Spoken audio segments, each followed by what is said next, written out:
मरा हुआ घोषित किया जाता है कि इस शरीर की मृत्यु हो गई, इस शरीर को अब स्मशान में जला दो। तो इसको जो तत्व निकला, उस तत्व को हम जीवात्मा बोलते हैं, जीव या आत्मा।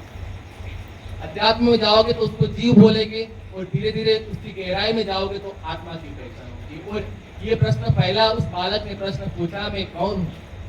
बालक को उत्तर कोई दे नहीं पाता, मैं कौन हूँ, कहाँ से आई और कहाँ है मेरा पिता। ये प्रश्न हर जगह पूछ रहे, मंदिरों में पूछते हैं, मंदिरों में जाते।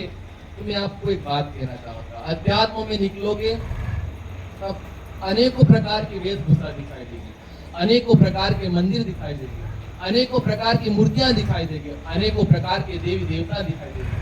हमारी हिंदू परंपरा में कहा जाता है कि 33 कोटि देवी देवता है।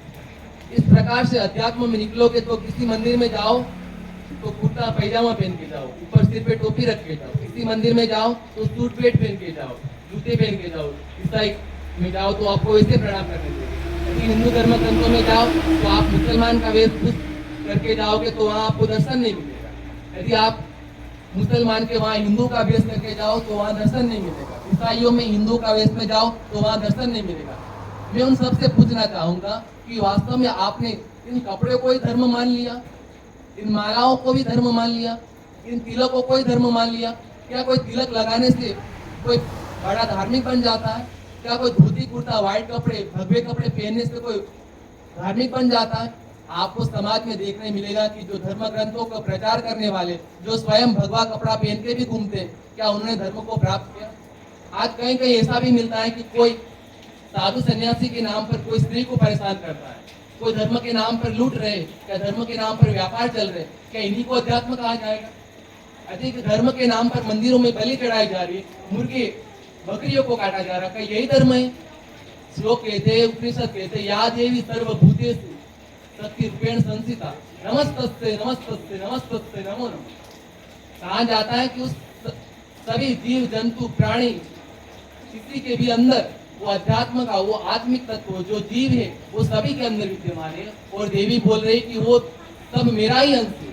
क्या वो देवी, वो आप जब मुर्गा चढ़ाने जाते हो, बलि चढ़ाने जाते हो, क्या वो देवी बलि मांग रही? क्या यही धार्मिक है? तो पाप की परिभाषा क्या है? मैं आप सबसे पूछना चाहूंगा, यदि यही धर्म है तो पाप क्या और पुण्य क्या? अध्यात्म इसको नहीं कहते। अध्यात्म भक्ति के नाम पर आडंबर, भक्ति के नाम पर अपनी बुद्धि को जड़ बना लेना, ये कोई धर्म नहीं है। धर्म की गहराई में जाओगे तो ऋषि मुनि कहते हैं कि धर्म को मैं 2 हाथ ऊंचे करके कहता हूँ कि धर्म क्या है। ऋषि मुनि कहते हैं, द्वितीय क्षमा दमो वस्त्रम शौचम इंद्र निग्रह विविद्या सत्यम क्रोधो सकम धर्म। ये जो धर्म के 10 लक्षण है जिनके अंदर होता है उनको धार्मिक कहा जाता है। जिनके अंदर धर्म के नाम पर क्रोध हो, धर्म के नाम पर लोभ हो, धर्म के नाम पर अहंकार हो तो उसको धर्म कहा जाता। गीता कहती काम क्रोध लोभ नरकस्य त्रिविध द्वार।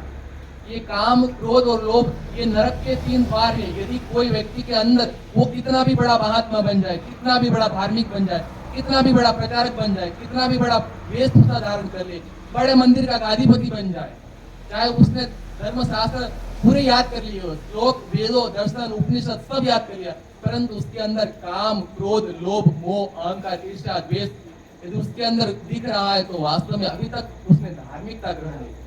नित्यानंद संप्रदाय खुलेआम कहता है कि धार्मिक वो व्यक्ति जो अपने हृदय को निर्मल करता है। अंदर ना ही निर्मल फेर ना आवे बाहर, कर दिखावे कोट फेर कोई ना मिले करता। ये नित्यानंद संप्रदाय उद्घोष के साथ कहता है कि हम धार्मिक व्यक्ति तिलक लगाने वाले को, कोई वेशभूषा धारण करने वाले को, माली कंठी माली माला आदि को धारण करने वाले को हम वास्तव में धार्मिक कहते नहीं।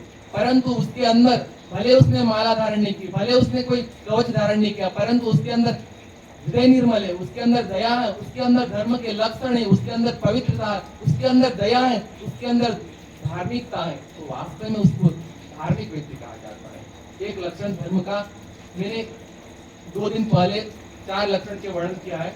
आज मैं तीसरा लक्षण